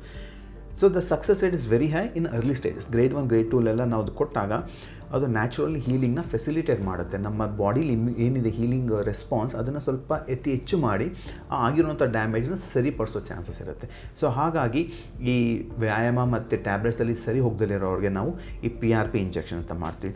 ಕೆಲವೊಂದು ಸ್ವಲ್ಪ ಡ್ಯಾಮೇಜ್ ಜಾಸ್ತಿ ಇರೋರಿಗೆ ನಾವು ಬ್ಲಡ್ ತೊಗೊಳಲ್ಲ, ಬೋನ್ ಮ್ಯಾರೋ ಅಂತ ಅವರ ಹಿಪ್ಪಿನಲ್ಲಿ ಒಂದು ಬೋನ್ ಮ್ಯಾರೋನ ತೊಗೊಂಡು ಇದೇ ಥರ ಸೆಂಟ್ರಿಫ್ಯೂಜ್ ಮಾಡಿ ಅದನ್ನು ಇಂಜೆಕ್ಟ್ ಮಾಡೋದು, ಅದನ್ನು BMAC ಅಂತ ಹೇಳ್ತೀವಿ. ಸೊ ಈ ಥರ ನಮಗೆ ಆಪ್ಷನ್ಸ್ ಇದೆ ಅವ್ರದ್ದೇ ಇಂಜೆಕ್ಷನ್. ಇದೆಲ್ಲ ನಾನ್ ಸರ್ಜಿಕಲ್ ವೇ. ಸೊ ಇದೆಲ್ಲ ಮತ್ತು OPD ಬೇಸಿಸಲ್ಲಿ ಮಾಡುವಂಥದ್ದು. ಸೊ ಇದೆಲ್ಲ ನಾನ್ ಸರ್ಜಿಕಲ್ ವೇಯಲ್ಲಿ ಇದೆಲ್ಲ ಸರಿ ಮಾಡಿದ್ರೆ ತುಂಬ ಅರ್ಲಿ ಗ್ರೇಡಲ್ಲಿರೋರಿಗೆ ತುಂಬ ಡ್ಯಾಮೇಜಸ್ನ ನಾವು ಹಾಗೆಯೇ ಕಂಟ್ರೋಲ್ ಮಾಡ್ಬೋದು, ಸರಿ ಮಾಡ್ಬೋದು, ಮತ್ತು ನಾವು ವಾಪಸ್ ಅವ್ರ ಆ್ಯಕ್ಟಿವ್ ಲೈಫ್ ಸ್ಟೈಲ್ಗೆ ನಾವು ವಾಪಸ್ ಕಳಿಸ್ಬೋದು ಈ ಟ್ರೀಟ್ಮೆಂಟಿಂದ. ಮತ್ತು ಕೆಲವ್ರಿಗೆ ಲೈಫ್ ಸ್ಟೈಲ್ ಮಾಡಿಫಿಕೇಷನ್ ಅಂತ ಹೇಳ್ತೀವಿ. ಅಂದರೆ ಅವ್ರಿಗೆ ಡ್ಯಾಮೇಜ್ ಇರುತ್ತೆ ಗ್ರೇಡ್ 1 ಗ್ರೇಡ್ 2 ಆ್ಯಂಡ್ ವ್ಯಾಯಾಮದಲ್ಲಿ ಅವ್ರಿಗೆ ತುಂಬ ರಿಲೀಫ್ ಸಿಗುತ್ತೆ. But they want be very active, trekking ಮಾಡಬೇಕು ಅಂತ ಹೇಳ್ತಾರೆ. ಸೊ ಅಂಥವ್ರಿಗೆಲ್ಲ ಏನು ಮಾಡ್ತೀವಿ ಅಂದರೆ ನಾವು ಸ್ವಲ್ಪ ನೀ ಸಪೋರ್ಟ್ ಥರ ಕೊಡ್ತೀವಿ. ಹಿಂಜ್ ನೀ ಕ್ಯಾಪ್ ಇರ್ಬೋದು ಅಥವಾ ಆಫ್ ಲೋಡಿಂಗ್ ನೀ ಬ್ರೇಸಸ್ ಅಂತ ಬರುತ್ತೆ ಕೆಲವ್ರಿಗೆ. ಅದನ್ನೆಲ್ಲ ಕೊಡೋದ್ರಿಂದ ಅವರು ಅದನ್ನು ಆ್ಯಕ್ಟಿವ್ ಲೈಫ್ ಸ್ಟೈಲ್ನ ಮ್ಯಾನೇಜ್ ಮಾಡ್ಬೋದು. ಆ ಮಂಡಿಗೆ ಜಾಸ್ತಿ ಡ್ಯಾಮೇಜ್ ಆಗ್ದಲೇ ಆ್ಯಕ್ಟಿವ್ ಆಗಿ ಕೂಡ ಇರ್ಬೋದು. ಸೊ ಹಾಗಾಗಿ ಲೈಫ್ ಸ್ಟೈಲ್ ಮಾಡಿಫಿಕೇಷನ್ಸ್ ಅನ್ನೋದು ಇಂಪಾರ್ಟೆಂಟ್. ಅದು ನೀ ಸಪೋರ್ಟ್ ಇರ್ಬೋದು ಅಥವಾ ರೆಗ್ಯುಲರಾಗಿ ಅವರು ಏನು ಯಾವ ಆ್ಯಕ್ಟಿವಿಟಿ ಮಾಡಿದಾಗ ಪೇಯ್ನ್ ಬರ್ತಾ ಇದನ್ನು ಅವಾಯ್ಡ್ ಮಾಡಿ ಅದಕ್ಕೆ ಆಲ್ಟರ್ನೇಟ್ ಆ್ಯಕ್ಟಿವಿಟಿನ ನಾವು ಸಜೆಸ್ಟ್ ಮಾಡ್ಬೋದು. ನೀ ಪೇಯ್ನ್ ಡ್ಯಾಮೇಜ್ ಆಗದಲ್ಲೇ ಇರೋವಂಥ ಆ್ಯಕ್ಟಿವಿಟಿನ ಸಜೆಸ್ಟ್ ಮಾಡ್ಬೋದು. ಇವಾಗ ಕೆಲವರಿಗೆ ರನ್ನಿಂಗಿಗೆ ಪೇಯ್ನ್ ಬರ್ತಾ ಇದೆ ಅಂದರೆ ಅವ್ರಿಗೆ ನಾವು ಆಲ್ಟರ್ನೇಟ್ ಸೈಕ್ಲಿಂಗ್ ಸಜೆಸ್ಟ್ ಮಾಡ್ಬೋದು. ಸೈಕ್ಲಿಂಗ್ ಅಥವಾ ಸ್ವಿಮ್ಮಿಂಗಲ್ಲಿ ನಿಮ್ಮ ಬಾಡಿ ವೆಯ್ಟು ಮಂಡಿ ಮೇಲೆ ಹೋಗೋದಿಲ್ಲ, ಸೊ ಆವಾಗ ಡ್ಯಾಮೇಜ್ ಆಗೋದಿಲ್ಲ. ಬಟ್ ಈಕ್ವಲಾಗಿ ಆ್ಯಕ್ಟಿವ್ ಅಷ್ಟೇ ಎಕ್ಸಸೈಸಸ್ ಮಾಡುತ್ತೆ, ಅಷ್ಟೇ ಮಸಲ್ಸ್ನ ಸ್ಟ್ರಾಂಗ್ ಮಾಡುತ್ತೆ. ಸೊ ಆಗ ಈ ಥರ ಕೆಲವೊಂದು ಲೈಫ್ ಸ್ಟೈಲ್ ಮಾಡಿಫಿಕೇಷನ್ಸ್ನ ನಾವು ಸಜೆಸ್ಟ್ ಮಾಡ್ತೀವಿ. ಸೊ ಇದಿಷ್ಟು ನಾನ್ ಸರ್ಜಿಕಲ್ ಟ್ರೀಟ್ಮೆಂಟ್ ವಿಭಾಗಕ್ಕೆ ಬರುತ್ತೆ. ಅಂದರೆ ನಮ್ಮ ಲೈಫ್ ಸ್ಟೈಲನ್ನು ನಾವು ಕರೆಕ್ಟ್ ಮಾಡ್ಕೊಳ್ಳೋದು ಕೂಡ ನಾನ್ ಸರ್ಜಿಕಲ್ ಟ್ರೀಟ್ಮೆಂಟ್ ಬಗ್ಗೆನೇ ಅದರಲ್ಲೇ ಬರುತ್ತೆ. ಡಾಕ್ಟರ್, ಈಗ ನಾನ್ ಸರ್ಜಿಕಲ್ ಟ್ರೀಟ್ಮೆಂಟ್ ಬಗ್ಗೆ ಹೇಳಿದ್ರೆ ಈ ಕೆಲವರಿಗೆ ನೀ ಆಪ್ರೇಷನ್ ಆಗುತ್ತೆ ಅಂತ ಹೇಳಿದ್ರೆ ಸರ್ಜರಿ ಆಗುತ್ತೆ. ಸೊ ಯಾವ ಸಂದರ್ಭದಲ್ಲಿ ನೀ ಸರ್ಜರಿ ಮಾಡಲೇಬೇಕಾಗುತ್ತೆ ಮತ್ತು ಅದರ ಪ್ರೊಸೀಜರ್ ಹೇಗಿರುತ್ತೆ? ಹೌದು, ನೀ ಸರ್ಜರಿ ಅಂತ ಹೇಳಿದರೆ ಇದು ಬಹಳ ಕಾರಣಗಳಿಗೆ ನಾವು ಸರ್ಜರಿ ಮಾಡಬೇಕಾಗತ್ತೆ. ನಾವು ಸ್ಟಾರ್ಟಿಂಗಿಂದ ತೊಗೊಂಡ್ರೆ ಚಿಕ್ಕ ವಯಸ್ಸಿನಲ್ಲಿ ಮತ್ತು ಯಂಗ್ ಪೇಷಂಟ್ಸಲ್ಲಿ ಯಾಕೆ ನಾವು ಸರ್ಜರೀಸ್ ಮಾಡ್ತೀವಿ ಅಂದರೆ ಅವ್ರಿಗೆ ಕಂಪ್ಲೀಟ್ ಟೇರ್ ಆಫ್ ಲಿಗಮೆಂಟ್ಸ್ ಇರುತ್ತೆ. ನಮ್ಮ ಮಂಡಿಯಲ್ಲಿ ಲಿಗಮೆಂಟ್ಸ್ ಅಂತ ಹೇಳಿದ್ರೆ ಅದು ಭಾಳ ಮುಖ್ಯ. ಅದು ಲಿಗಮೆಂಟ್ ಟೇರ್ ಯಾತಕ್ಕಾಗುತ್ತೆ ಅಂದರೆ ಸ್ಪೋರ್ಟ್ಸಲ್ಲಿ ಇರ್ಬೋದು, ಇಂಜುರೀಸಲ್ಲಿ ಇರ್ಬೋದು, ಅಥವಾ ಮನೆಯಲ್ಲಿ ಬಾತ್ರೂಮಲ್ಲಿ ಸ್ಲಿಪ್ಪಾಗಿ ಬಿದ್ದಿರ್ಬೋದು, ಅಥವಾ ರೋಡ್ ಟ್ರಾಫಿಕ್ ಆಕ್ಸಿಡೆಂಟಲ್ಲಿ ಇಂಜುರಿ ಆಗಿರ್ಬೋದು. ಸೊ ಯಾವಾಗ ನಮ್ಮ ಮಂಡಿಯಲ್ಲಿ ಇರುವಂಥ ಲಿಗಮೆಂಟ್ ಇರ್ಬೋದು ಅಥವಾ ಮೆನಿಸ್ಕಸ್ ಇರ್ಬೋದು, ಇದು ಕಂಪ್ಲೀಟ್ ಟೇರ್ ಆಗುತ್ತೆ. ಅಂದರೆ ಅದು ಒಂದಕ್ಕೆ ಕೂಡ್ಕೊಳೋಕ್ಕೆ ಶಕ್ತಿನಿಲ್ಲ ಅಥವಾ ಪಾಸಿಬಿಲಿಟಿನೇ ಇಲ್ಲ ಅನ್ನೋ ಸ್ಟೇಜಸಲ್ಲಿ ನಾವು ಅದನ್ನು ಸರ್ಜರಿ ಮಾಡ್ತೀವಿ. ಯಾತಕ್ಕೆ ಅಂದರೆ ಈ ಲಿಗಮೆಂಟ್ ಟೇರ್ ಯಾವಾಗ ಕಂಪ್ಲೀಟ್ ಆಗುತ್ತೆ ಆವಾಗ ಮಂಡಿಯಲ್ಲಿ ಅವ್ರಿಗೆ ಇದು ಸ್ಟೆಬಿಲಿಟಿ ಸಿಗೋದಿಲ್ಲ. ಅವ್ರು ಸ್ವಲ್ಪ ತಿರುಗಿದ್ರು ಕೂಡ ಮಂಡಿ ಬ್ಯಾಲೆನ್ಸ್ ತಪ್ಪದಂಗೆ ಆಗುತ್ತೆ ಮತ್ತು ಡ್ಯಾಮೇಜಸ್ ಜಾಸ್ತಿ ಆಗುತ್ತೆ. ಸೊ ಅಂಥ ಪೇಷಂಟ್ಸ್ ಕಂಪ್ಲೀಟ್ ಇರೋರಿಗೆ ಫಿಸಿಯೋಥೆರಪಿಲೂ ಕೂಡ ಏನೂ ರೆಸ್ಪಾನ್ಸ್ ಸಿಗ್ತಾ ಇಲ್ಲ ಅನ್ನೋರಿಗೆ ನಾವು ಸರ್ಜರಿನ ಸಜೆಸ್ಟ್ ಮಾಡ್ತೀವಿ. ಯಾಕಂದರೆ ಆ ಏಜಲ್ಲಿ ಸರ್ಜರಿ ಬಹಳ ಸಿಂಪಲ್. ನಾವೇನು ಮಂಡಿನ ಓಪನ್ ಮಾಡೋ ಅವಶ್ಯಕತೆ ಇಲ್ಲ. ಒಂದು ಚಿಕ್ಕ ಹೋಲ್ ಕ್ಯಾಮ್ರಾ ಹಾಕಿ ಕೀ ಹೋಲ್ ಸರ್ಜರಿ ಅಂತ ಹೇಳ್ತೀವಿ. ಒಂದು ಸಿಂಪಲ್ಲಾಗಿ ಒಂದು ಮಂಡಿಯಲ್ಲಿ ಕ್ಯಾಮ್ರಾ ಹಾಕಿ ಆ ಕಟ್ ಆಗಿರುವಂಥ ಲಿಗಮೆಂಟ್ನ, ಮೆನಿಸ್ಕಸ್ನ, ಕಾರ್ಟ್ಲೇಜ್ನ ಈಗ ಇತ್ತೀಚಿನ ಟೆಕ್ನಾಲಜಿ ಎಷ್ಟು ಅಡ್ವಾನ್ಸ್ ಆಗಿದೆ ಅಂದರೆ ನಮಗೆ ಏನೇ ಡ್ಯಾಮೇಜ್ ಆಗಿದ್ರು ಅದನ್ನು ಕಂಪ್ಲೀಟ್ಲಿ ಸರಿ ಮಾಡ್ಬೋದು. ಎಷ್ಟು ಸಿವಿಯರಾಗಿ ಡ್ಯಾಮೇಜ್ ಆಗಿದ್ರು ಕೂಡ ಅದನ್ನು ನಾರ್ಮಲ್ ಮಾಡ್ಬೋದು, ಅಷ್ಟು ಟೆಕ್ನಾಲಜಿ ಚೆನ್ನಾಗಿದೆ. ಆ್ಯಂಡ್ ಈವನ್ ರಿಕವರಿನೂ ಕೂಡ ಅಷ್ಟೇ ಫಾಸ್ಟ್ ಆಗಿದೆ. ಸರ್ಜರಿ ಮಾಡಿಸ್ಕೊಂಡ್ರೆ ಪೇಷಂಟ್ಸು ಒಂದು 4 to 5 monthsಲ್ಲಿ ಕಂಪ್ಲೀಟ್ಲಿ ಮತ್ತೆ ಸ್ಪೋರ್ಟ್ಸ್ ಹೋಗಿ ಆಡೋ ಇದು success rate is very high. So ಹಾಗಾಗಿ ಚಿಕ್ಕ ವಯಸ್ಸಿನಲ್ಲಿ ಯಾವಾಗ ಲಿಗಮೆಂಟ್ ಟೇರ್ ಕಂಪ್ಲೀಟ್ಲಿ ಹರಿದಿರುತ್ತೆ ಅಥವಾ ಮೆನಿಸ್ಕಸ್ ಅನ್ನೋದು ಕಂಪ್ಲೀಟ್ಲಿ ಟೇರ್ ಆಗಿರುತ್ತೆ ಅಂಥವ್ರಿಗೆ ನಾವು ಆ ಕೀ ಹೋಲ್ ಆರ್ಥ್ರೋಸ್ಕೋಪಿ ಅಂತ ಹೇಳ್ತೀವಿ. Arthroscopic reconstruction of ligament and meniscus repair ಮಾಡೋದು ಭಾಳ ಮುಖ್ಯ. ಗ್ರೇಡ್ 1 ಗ್ರೇಡ್ 2 ಇರೋರಿಗೆಲ್ಲ ನಾವು ಈ ಇಂಜೆಕ್ಷನ್ಸ್ PRP ಅಥವಾ ಫಿಸಿಯೋಥೆರಪಿ ಇದರಲ್ಲೇ ಸರಿ ಮಾಡ್ತೀವಿ. ಯಾವಾಗ ಗ್ರೇಡ್ 3 ಇರುತ್ತೆ ಅಂಥವ್ರಿಗೆ ನಾವು ಸಜೆಸ್ಟ್ ಮಾಡ್ತೀವಿ. ಮತ್ತು ವಯಸ್ಸಾದವ್ರಿಗೆ ತೊಗೊಂಡಾಗ ಸರ್ಜರಿ ಯಾತಕ್ಕೆ ಮಾಡ್ತೀವಿ ಅಂದರೆ ತುಂಬ ಕಾಮನ್ ರೀಸನ್ ವಯಸ್ಸಾದವ್ರು ಏನಕ್ಕೆ ಸರ್ಜರಿ ಮಾಡ್ತೀವಿ ಅಂದರೆ ಮಂಡಿ ಸವಿಯೋದು. ಅದು ಹೇಳಿದ್ನಲ್ಲ, ಲಾಸ್ಟ್ ಸ್ಟೇಜ್ ಸಿವಿಯರ್ ಸ್ಟೇಜ್ ಬಂದಾಗ ಅದನ್ನು ಬೋನ್ ಆನ್ ಬೋನ್ ಅಂತ ಏನು ಹೇಳ್ತೀವಿ, ಆ ಸ್ಟೇಜ್ಗೆ ಹೋದಾಗ ನಾವು ಮಂಡಿ ಬದಲಾಯಿಸೋ ಆಪ್ರೇಷನ್ ಮಾಡ್ತೀವಿ. ಅದನ್ನು ನಾವು ನೀ ರಿಪ್ಲೇಸ್ಮೆಂಟ್ ಅಂತೀವಿ. ಸೊ ಅದು ಈಗ ಟೆಕ್ನಾಲಜಿ ಅದು ಕೂಡ ಅಡ್ವಾನ್ಸ್ ಆಗಿದೆ, ಕನ್ವೆನ್ಷನಲ್ ಇದೆ ಆ್ಯಂಡ್ ರೋಬೋಟಿಕ್ ಕೂಡ ಇದೆ, ಅದು ಬೇರೆ ಟಾಪಿಕ್ ಆಗುತ್ತೆ. ಬಟ್ ಎಸ್, ಯಾವಾಗ ಗ್ರೇಡ್ 4 ಇರುತ್ತೆ ಅಥವಾ ಕಂಪ್ಲೀಟ್ ಟೇರ್ ಇರುತ್ತೆ ಚಿಕ್ಕ ವಯಸ್ಸಿನಲ್ಲಿ, ಲಿಗಮೆಂಟ್ಸ್ ಇರ್ಬೋದು, ಆ ಥರ ಕೇಸಲ್ಲಿ ನಾವು ಸರ್ಜರಿ ಮಾಡಲೇಬೇಕಾಗುತ್ತೆ. ಆ್ಯಂಡ್ ಭಯ ಪಡೋ ಅವಶ್ಯಕತೆ ಏನಿಲ್ಲ. ಸರ್ಜರಿ ರಿಸಲ್ಟ್ಸ್ ಎಲ್ಲ ಬಹಳ ಚೆನ್ನಾಗಿದೆ and recovery is also very fast. Okay doctor, ಹಾಗಿದ್ರೆ ಈಗ ಮಂಡಿ ನೋವು ಆದಮೇಲೆ ಎಷ್ಟು ಎಚ್ಚರಿಕೆಯನ್ನು ವಹಿಸಬೇಕಾಗುತ್ತೆ? ಯಾಕಂತ ಹೇಳಿದ್ರೆ ಆಪರೇಷನ್ ಆಗುತ್ತೆ, ಲೈಕ್ ಡಾಕ್ಟರ್ಸ್ ಪಾರ್ಟ್ ಮುಗ್ದಿರುತ್ತೆ, ಅದಾದಮೇಲೆ ನಮ್ಮನ್ನು ನಾವು ಎಷ್ಟು ಚೆನ್ನಾಗಿ ನೋಡ್ಕೋತೀವಿ ಅನ್ನೋದ್ರ ಮೇಲೆ ಮತ್ತೆ ಫರ್ದರ್ ನಮ್ಮ ಆರೋಗ್ಯ ಇರೋವಂಥದ್ದು. ಮಂಡಿ ನೋವು ಆಪರೇಷನ್ ಆದಮೇಲೆ ಯಾವೆಲ್ಲ ಮುನ್ನೆಚ್ಚರಿಕಾ ಕ್ರಮವನ್ನು ವಹಿಸಬೇಕಾಗುತ್ತೆ? ಹೌದು, ಇದು ಬಹಳ ಮುಖ್ಯವಾದ ಕ್ವಶನ್. ಯಾತಕ್ಕೆ ಅಂದರೆ ತುಂಬ ಜನ ಪೇಷಂಟ್ ಸರ್ಜರಿ ಆಗಿದ ತಕ್ಷಣ ನಾನು ಕಂಪ್ಲೀಟ್ಲಿ ಸರಿ ಆಗಿಬಿಟ್ಟೆ, ನಾರ್ಮಲ್ ಆಗಿಬಿಟ್ಟೆ ಅಂದ್ಬಿಟ್ಟು ಮತ್ತೆ ಸ್ಪೋರ್ಟ್ಸ್ ಆಡೋಕೆ ಹೋಗ್ತಾರೆ, ಮತ್ತೆ ಇಂಜುರಿ ಮಾಡ್ಕೊಂಡು ಬರ್ತಾರೆ. ಹಾಗಾಗಿ ನನ್ನ ಪ್ರತಿಯೊಂದು ಪೇಷಂಟ್ ನಾನು ಏನು ಹೇಳ್ತೀನಿ ಅಂದರೆ, ಸರ್ಜರಿ ಎಷ್ಟು ಇಂಪಾರ್ಟೆಂಟ್ ಅಂದರೆ, ನಾನು ಒಂದು ಪೇಷಂಟ್ ಸಕ್ಸಸ್ ಆಗಿ ವಾಪಸ್ ಸ್ಪೋರ್ಟ್ಸ್ ಹೋಗಬೇಕು ಅಂದರೆ ನಾನು ಸರ್ಜರಿ ಸಕ್ಸಸ್ 50% ಅಂತಲೇ ಹೇಳೋದು. ಇನ್ನು ಮಿಕ್ಕಿದ 50% success comes from the physiotherapy or rehabilitation ಅಂತ. ಮತ್ತು ಅವ್ರು ಹೇಗೆ ಅವರ ನೀ ಜಾಯಿಂಟನ್ನು ನೋಡ್ಕೊತಾರೆ ಅಂತ. ಸೊ ಹಾಗಾಗಿ ಸರ್ಜರಿ ಆದಮೇಲೆ ರಿಹ್ಯಾಬಿಲಿಟೇಷನ್ ಅಥವಾ ಫಿಸಿಯೋಥೆರಪಿ ಎಕ್ಸರ್ಸೈಸ್ ಅನ್ನೋದು ಬಹಳ ಇಂಪಾರ್ಟೆಂಟ್. ಅದು ಕೆಲವು ಸ್ಟೆಪ್ ವೈಸ್ ತೊಗೊಂಡು ಹೋಗ್ತೀವಿ. ಅಂದರೆ ಸರ್ಜರಿ ಆಗಿ ಸ್ವಲ್ಪ ದಿನಗಳ ನಂತರ ತುಂಬ ಬೇಸಿಕ್ ಫಿಸಿಯೋಥೆರಪಿ ಇರುತ್ತೆ. ಅದು ಸರ್ಜರಿ ಆದಮೇಲೆ ಆಗಿರುವಂಥ ಊತ ಇಳಿಸೋದಕ್ಕೆ, ಅಥವಾ ಬೇಸಿಕ್ ಮಂಡಿ ಮೂಮೆಂಟ್ಸ್ ತರಿಸೋದಕ್ಕೆ, ಅಥವಾ ಅವ್ರನ್ನ ಸ್ಕ್ರಚ್ ಇಲ್ಲದೆ ವಾಕರಿಂದ ಸಪೋರ್ಟ್ ಇಲ್ಲದೆ ನಡೆಯೋ ಥರ ಮಾಡೋದಕ್ಕೆ ಅದು ಒಂದು 3 to 4 ವೀಕ್ಸ್ ಆಗುತ್ತೆ. ಆ ಸ್ಟೇಜ್ 1 ಆದಮೇಲೆ ಸ್ಟೇಜ್ 2 ಅಲ್ಲಿ ಸ್ಟ್ರೆಂಥನಿಂಗ್ ಪ್ರೋಗ್ರಾಮ್ ಅಂತ ಅಳವಡಿಸ್ತೀವಿ. ಅಂದರೆ ಕಾಲಿಗೆ ಭಾರ ಕಟ್ಟಿ ಎತ್ತೋದು, ಅಥವಾ ರಬ್ಬರ್ ಬ್ಯಾಂಡಲ್ಲಿ ಯೂಸ್ ಮಾಡಿ ಸ್ವಲ್ಪ ಸ್ಟ್ರೆಂಥನಿಂಗ್ ಮಾಡೋವಂಥದ್ದು. ಸ್ಟ್ರೆಂಥನಿಂಗ್ ಜನರಲಿ ಡ್ಯೂರೇಷನ್ ಸ್ವಲ್ಪ ಲಾಂಗ್ ಟೈಮ್ ಇರುತ್ತೆ. ಅಂದರೆ 4 weeks to it may take up to 12 weeks to strengthen.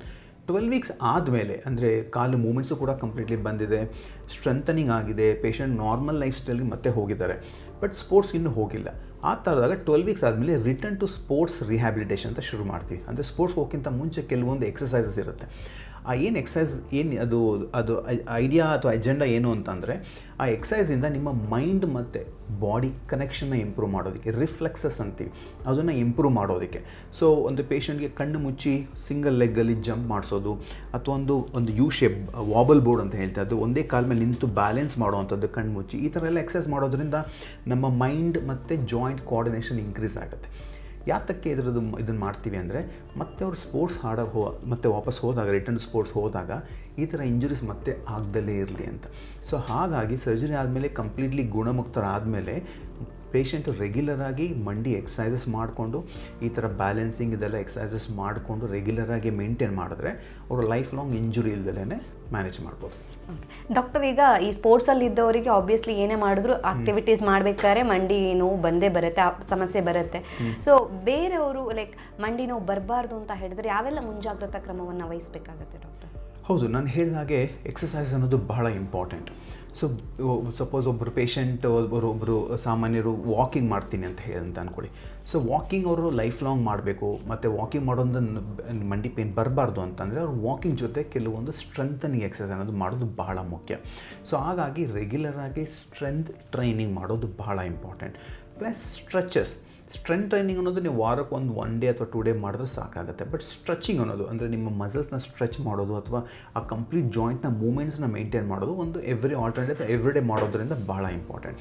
So ರೆಗ್ಯುಲರಾಗಿ ನಮ್ಮ ಬಾಡಿ ಮತ್ತು ಮಸಲ್ಸ್ನ ಸ್ಟ್ರೆಚ್ ಮಾಡಿ ಇಟ್ಕೊಂಡು ಅವಾಗವಾಗ ಸ್ಟ್ರೆಂಥನಿಂಗ್ ಮಾಡೋದ್ರಿಂದ ಈ ಥರ ನಮಗೆ ಮಂಡಿ ಪೇನ್ ಬರೋದಿಲ್ಲ. ಮತ್ತು ಸಾಮಾನ್ಯರು ಅಂದರೆ ಕ್ರೀಡಾಪಟು ಆಗಲೇಬೇಕು ಅಂತ ಏನಿಲ್ಲ ಸ್ಪೋರ್ಟ್ಸ್ ಆಡೋದಕ್ಕೆ. ಈಗ ಮೆಚ್ಯೂರ್ಸ್ ಅಥವಾ ನಾರ್ಮಲ್ ಸಾಫ್ಟ್ವೇರ್ ಕೂಡ ವೀಕೆಂಡ್ ಹೋಗ್ಬಿಟ್ಟು ಸ್ಪೋರ್ಟ್ಸ್ ಆಡ್ತಾರೆ. ಎಸ್, ಸೊ ಆ ಥರ ಕ್ಯಾಟಗರಿಲಿ ಇರೋರು ಅಂದರೆ ವೀಕೆಂಡ್ ವಾರಿಯರ್ಸ್ ಅಂತ ಏನು ಹೇಳ್ತೀವಿ, ವೀಕೆಂಡಲ್ಲಿ ಹೋಗಿ ಆಡುವಂಥವ್ರು ಸ್ವಲ್ಪ ರೆಗ್ಯುಲರಾಗಿ ಪ್ರೊಟೆಕ್ಷನ್ ತೊಗೋಬೇಕು. ಅಂದರೆ ಇವಾಗ ಸಪೋಸ್ ಒಬ್ಬರು ಹೋಗ್ಬಿಟ್ಟು ಫುಟ್ಬಾಲ್ ಆಡಬೇಕು ವೀಕೆಂಡ್ ಅಂತ, ಸೊ ಅವ್ರು ಸ್ವಲ್ಪ ರೆಗ್ಯುಲರಾಗಿ ನೀ ಕ್ಯಾಪ್ಸ್ ಅಥವಾ ನೀ ಗಾರ್ಡ್ ಯೂಸ್ ಮಾಡೋದ್ರಿಂದ, ಅಥವಾ ಸ್ವಲ್ಪ ಚೆನ್ನಾಗಿ ಪ್ರೊಟೆಕ್ಷನ್ ತೊಗೊಳೋದ್ರಿಂದ, it could be from anything. ಅಂದರೆ ವೆದರ್ ರಿಲೇಟೆಡ್ ಇರುತ್ತೆ. ಸಮ್ಮರಲ್ಲಿ ನೀವು ಲೈಟ್ ಕ್ಲೋತ್ಸ್ ಅಥವಾ ಸ್ವೆಚ್ ಆ ಥರ ಹಾಕೊಂಡು ಹೋಗೋದು ಇಂಪಾರ್ಟೆಂಟು.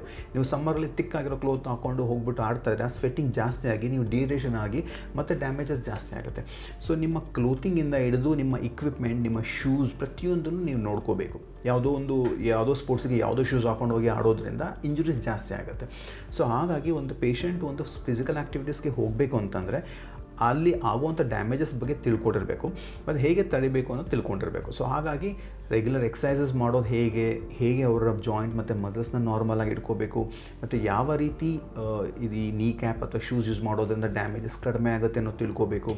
ಮತ್ತು ರೆಗ್ಯುಲರಾಗಿ ಹೈಡ್ರೇಷನ್ ಅಂದರೆ ವಾಟರ್ ಕಂಟೆಂಟ್ ಇರ್ತಾರೆ, ಕರೆಕ್ಟಾಗಿ ನೀರು ತೊಗೋಬೇಕು. ಪ್ಲಸ್ ಹೆಲ್ದಿ ಡಯಟ್ ಕೂಡ ಈಕ್ವಲಿ ಇಂಪಾರ್ಟೆಂಟ್. ಸೊ ರೆಗ್ಯುಲರಾಗಿ ಡಯಟ್ ಮಾಡ್ತಾ ಇರೋದ್ರಿಂದ ಅವ್ರ ಮಸಲ್ಸ್ ಮತ್ತು ಬೋನ್ ಕ್ವಾಲಿಟಿ ಚೆನ್ನಾಗಿರುತ್ತೆ. ಸೊ ಹಾಗಾಗಿ ಈಸಿಯಾಗಿ ಟೇರ್ ಆಗೋದು, ಡ್ಯಾಮೇಜ್ ಆಗೋದಿಲ್ಲ. ಸೊ ಹಾಗಾಗಿ ಈ ಥರ ಎಲ್ಲ ಮೈಂಡಲ್ಲಿ ಇಟ್ಕೊಳ್ಳೋದು ಭಾಳ ಇಂಪಾರ್ಟೆಂಟ್. ಅಂದರೆ ನಾವು ಸೇವಿಸುವಂಥ ಆಹಾರ ಆಗಿರ್ಬೋದು, ಚೆನ್ನಾಗಿ ನೀರು ಕುಡಿಬೇಕು, ಅದ್ರ ಜೊತೆಗೆ ಫಿಸಿಕಲ್ ಆ್ಯಕ್ಟಿವಿಟೀಸ್ ಯಾರೆಲ್ಲ ಮಾಡ್ತಾರೋ ಸೊ ಅಂಥವರು ಬೇಕಾಗಿರುವಂಥ ಎಲ್ಲ ಎಕ್ವಿಪ್ಮೆಂಟ್ಸನ್ನು ಮುಂಜಾಗ್ರತಾ ಕ್ರಮವಾಗಿ ಇಟ್ಕೊಳ್ಳೋವಂಥದ್ದು ತುಂಬಾ ಒಳ್ಳೆಯದು ಅಂತ ಹೇಳ್ತಾರೆ. ವ್ಯಾಯಾಮ ಮಾಡೋದ್ರಿಂದ ಏನಾದರೂ ಮಂಡಿ ನೋವು ಹೆಚ್ಚಾಗಿ ಬರುತ್ತಾ ಅಥವಾ ಮಾಡೋದು ಒಳ್ಳೆಯದಾ, ಹೇಗೆ ಡಾಕ್ಟರ್? ಹೌದಾ, ವ್ಯಾಯಾಮ ಅನ್ನೋದು ಬಹಳ ಇಂಪಾರ್ಟೆಂಟ್, ಪ್ರತಿಯೊಬ್ಬರಿಗೂ ಮಾಡಬೇಕಾದಂಥ ಆ್ಯಕ್ಟಿವಿಟಿ ಅದು. ಬಟ್ ಏನಾಗುತ್ತೆ ಅಂದರೆ ಪೇಷಂಟ್ಸ್ ತಿಳ್ಕೊಳೋದಿಲ್ಲ ಹೇಗೆ ಶುರು ಮಾಡಬೇಕು ಅಂತ. ತುಂಬ ವರ್ಷಗಳಿಂದ ಮಾಡಿರೋದಿಲ್ಲ. ಸಡನ್ನಾಗಿ ಒಂದು ದಿನ ಈಗ 31st ಡಿಸೆಂಬರ್ ಅಥವಾ January 1st ಆಗ್ತಾ ಇದ್ದಂಗೆ ಏನು ಅನ್ಸುತ್ತೆ, ಓಕೆ ಈ ವರ್ಷ ನಾನು ಫಿಟ್ ಆಗಬೇಕು ಅಂತ ಒಂದು ರೆಸೊಲ್ಯೂಷನ್ಸ್ ತೊಗೊಳ್ತಾರೆ. ಅಂದಿದ ತಕ್ಷಣನೇ ಹೋಗ್ಬಿಟ್ಟು ಯಾವುದೋ ಒಂದು ಜಿಮ್ ಎನ್ರೋಲ್ ಆಗಿಬಿಡ್ತಾರೆ, ಅಥವಾ ಯಾವುದೋ ಒಂದು ರನ್ನಿಂಗ್ ಅಥವಾ ಯಾವುದೋ ಒಂದು ಫಿಸಿಕಲ್ ಆ್ಯಕ್ಟಿವಿಟೀಸ್ ಎನ್ರೋಲ್ ಆಗಿಬಿಡ್ತಾರೆ. ಅದಕ್ಕೆ ಶುರು ಮಾಡೋದಕ್ಕೆ ಹೇಗೆ ಅನ್ನೋ ಗೊತ್ತಿರೋದಿಲ್ಲ. ಡೈರೆಕ್ಟಾಗಿ ಹೋಗಿ ಫುಲ್ ಕಂಪ್ಲೀಟ್ ಆ್ಯಕ್ಟಿವಿಟಿ ಲೆವೆಲಲ್ಲಿ ಮಾಡೋಕ್ಕೆ ಹೋದಾಗ ದಟ್ಸ್ ವೆನ್ ಅವ್ರು ಡ್ಯಾಮೇಜಸ್ ಆಗೋದು. ಲಿಗಮೆಂಟ್ ಇರ್ಬೋದು, ಮಸಲ್ ಟೇ ಇರ್ಬೋದು, ಅಥವಾ ಆ್ಯಂಕಲ್ ಟೇಸ್ ಏನೋ ಒಂದು ಆಗೋ ಡ್ಯಾಮೇಜಸ್ ಇರುತ್ತೆ. ಹಾಗಾಗಿ ನಾವು ಯಾವುದೇ ಒಂದು ವ್ಯಾಯಾಮ ಮಾಡೋಕ್ಕಿಂತ ಮುಂಚೆ ಅದು ಸ್ಲೋ ಆಗಿ ಶುರು ಮಾಡಬೇಕು. ಮತ್ತು ಯಾವ ರೀತಿ ವ್ಯಾಯಾಮ ಮಾಡೋಕ್ಕೆ ಹೋಗ್ತಾ ಇದ್ದೀವಲ್ಲ ಅದಕ್ಕೆ ಬೇಕಾಗುವಂಥ ಸ್ಟ್ರೆಚರ್ಸ್ ಅಥವಾ ಪ್ರಾಪರ್ ಫಾರ್ಮ್ ನಮಗೆ ತುಂಬ ಇಂಪಾರ್ಟೆಂಟ್. ಆ್ಯಂಡ್ ಪ್ರತಿಯೊಂದು ವ್ಯಾಯಾಮನೂ ಅಷ್ಟೇ ನೀವು ಸ್ಲೋ ಆಗಿ ಅಪ್ಗ್ರೇಡ್ ಮಾಡಬೇಕು. ನೀವು ಒಂದೇ ಸರಿ ಹೈ ಲೆವೆಲ್ ಇಂಟೆನ್ಸಿಟಿ ಮಾಡಬಾರ್ದು. ಮಾಡೋದ್ರಿಂದ ಡ್ಯಾಮೇಜಸ್ ಜಾಸ್ತಿ ಆಗುತ್ತೆ. So slow and gradual increase. ಮತ್ತು ಅದು ಹೋಗೋಕ್ಕಿಂತ ಮುಂಚೆ ನೀವು ರೆಗ್ಯುಲರಾಗಿ ನಿಮ್ಮ ಬಾಡಿನ ಪ್ರಿಪೇರ್ ಮಾಡ್ಕೋಬೇಕು. ಸೊ ನಿಮ್ಮ ಜಾಯಿಂಟ್ ಮೂಮೆಂಟ್ಸ್ ಅಷ್ಟು ಇದೆಯಾ ಇಲ್ವಾ, ನಿಮ್ಮ ಮಸಲ್ಸ್ ಅಷ್ಟು ಲೂಸ್ ಇದೆಯಾ ಇಲ್ವಾ ಅಂತ. ಸೊ ಹಾಗಾಗಿ ರೆಗ್ಯುಲರಾಗಿ ಫಸ್ಟು ಸ್ಟ್ರೆಚಸ್ ಮಾಡಬೇಕು ಆ್ಯಂಡ್ ಸ್ವಲ್ಪ ಸ್ಟ್ರೆಂಥನಿಂಗ್ ಕೂಡ ಆ್ಯಡ್ ಮಾಡಿ ಸ್ವಲ್ಪ ಫಿಟ್ ಅನ್ಸಿದ ಮೇಲೆ ಸ್ಲೋ ಆಗಿ ಅದು ವ್ಯಾಯಾಮ ಮಾಡ್ಕೊಂಡು ಅದರದ್ದು ಇಂಟೆನ್ಸಿಟಿನ ಜಾಸ್ತಿ ಮಾಡ್ಕೊತ ಹೋಗಬೇಕು. ಸೊ ವ್ಯಾಯಾಮ ಡೆಫಿನೆಟ್ಲಿ ಇಂಪಾರ್ಟೆಂಟ್, ಬಟ್ ಅದು ಸೂಕ್ತ ಇದರಲ್ಲಿ ಮಾಡಬೇಕಾಗತ್ತೆ. ಅಂದರೆ ಕನ್ಸಿಸ್ಟೆನ್ಸಿನೂ ಮೇಂಟೈನ್ ಮಾಡಬೇಕಾಗತ್ತೆ. ಅದ್ರ ಜೊತೆಗೆ ಒಂದೇ ಸತಿ ಹೋಗಿ ಭಾರ ಎತ್ತೋದು, ಎಕ್ಸಸೈಸ್ ಮಾಡೋದು ಮಾಡಬಾರ್ದು. ಗ್ರ್ಯಾಜುವಲಿ ಡೇ ಬೈ ಡೇ ಅದನ್ನು ಇನ್ಕ್ರೀಸ್ ಮಾಡ್ತಾ ಹೋಗಬೇಕಾಗತ್ತೆ. ಸೊ ಮಂಡಿ ನೋವಿನ ಬಗ್ಗೆ ನಮಗೆ ಹೆಚ್ಚಿನ ಮಾಹಿತಿಯನ್ನು ಕೊಟ್ಟಿದ್ದೀರಾ. ಅಂದರೆ ಏಜ್ ಆದಾಗ ಯಾಕೆ ಬರುತ್ತೆ, ಸಣ್ಣ ವಯಸ್ಸಿನವರಲ್ಲಿ ಬರೋದಕ್ಕೆ ಕಾರಣ ಏನು, ಮತ್ತು ನಾವು ಫುಡ್ಡಲ್ಲಿ ಯಾವ ರೀತಿಯಾಗಿ ಕಂಟ್ರೋಲ್ ಮಾಡಬೇಕು. ಸ್ಪೆಷಲಿ ಹೇಳಬೇಕು ಅಂತ ಹೇಳಿದ್ರೆ ಈ ಸೆಷನಲ್ಲಿ ಇಷ್ಟ ಆಗಿದ್ದು ನೀರು ಕುಡಿಬೇಕು ಅಂತ. ಯಾಕಂದರೆ ಯೂಶಲಿ ಎಲ್ರಿಗೂ ಗೊತ್ತಿರೋದಿಲ್ಲ ಈ ಮೂಳೆಗಳಿಗೆ ಸಂಬಂಧಿಸಿದ್ದಾಗಿರ್ಬೋದು, ಮಂಡಿ ನೋವಿಗೆ ಸಂಬಂಧಿಸಿದ್ದಕ್ಕೆ ನೀರು ಕೂಡ ಇಂಪಾರ್ಟೆಂಟ್ ಆಗಿರುತ್ತೆ ಅನ್ನೋದು ಗೊತ್ತಿರೋದಿಲ್ಲ. ಸೊ ಆ ಒಂದು ವಿಚಾರವನ್ನು ನೀವು ತುಂಬ ಚೆನ್ನಾಗಿ ಹೇಳ್ಕೊಟ್ಟಿದ್ದೀರಾ. Thank you so much doctor. Thank you.